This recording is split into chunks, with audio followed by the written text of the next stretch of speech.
There is a famous Greek theory by Aristotle who said that to build a great city, you have to think about people's happiness. And to build a city, to build a public space and the streets and the squares and the agora, and, it's about to provide a place where people can be happy. But of course, in the course of history, that has not been the entire story. Public space, especially in the European city, has always been the place also for people to contest ideas and to fight each other and to claim something in life and to claim a certain stake in society. And the battle for public space is equally important as the enjoyment of public space.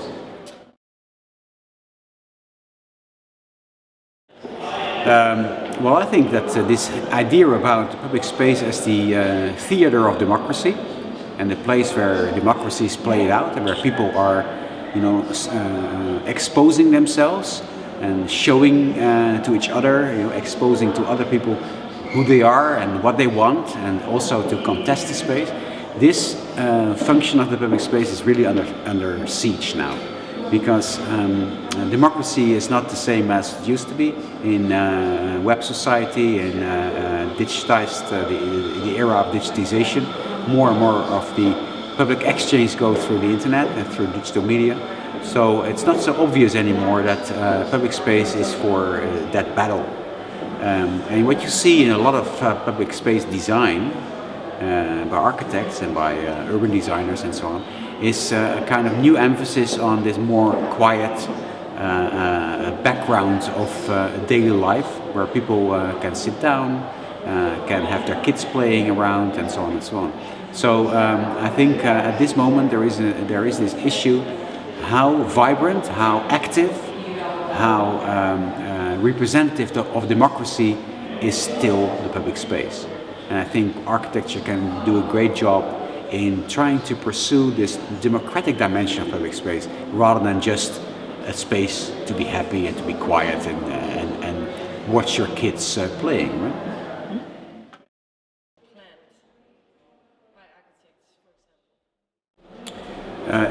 It can be a lot, especially when you want to direct people's behavior in terms of surveillance, in terms of monitoring people's behavior, in terms of protecting certain interests, in terms of defending values, and so on. So I think the design of public space can be very directive in people's behavior. It's not the same as inspiring people. You can restrict people's behavior in terms of to make it socially acceptable,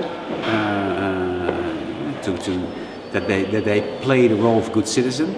But it's a completely different issue whether there is urban space design that inspires people to become very active and to be very participatory and to be very engaged with other people.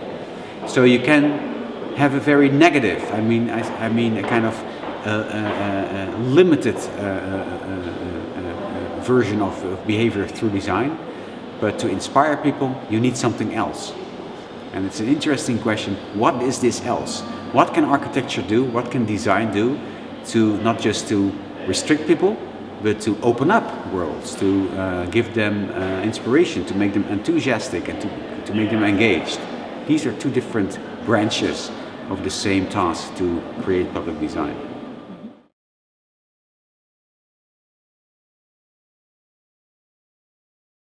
Well, I have a dark vision in terms of what can be expected as it continues the way it is now.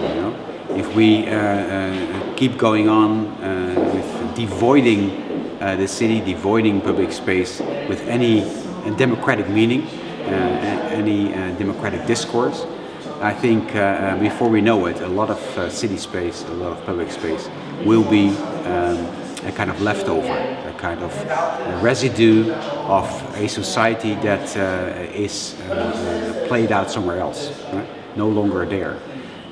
But if we are aware of that tendency, if we know what's going on at the moment, if we have a kind of historical perspective on it, and we know the relevance and the value of public space in the past, I think we can feel an incredible impetus, an incredible drive for architecture to say no. We don't want to contribute to this emptying of public space. We have to fight back, and we have to impose new values, new vibrance, new enthusiasm for public space.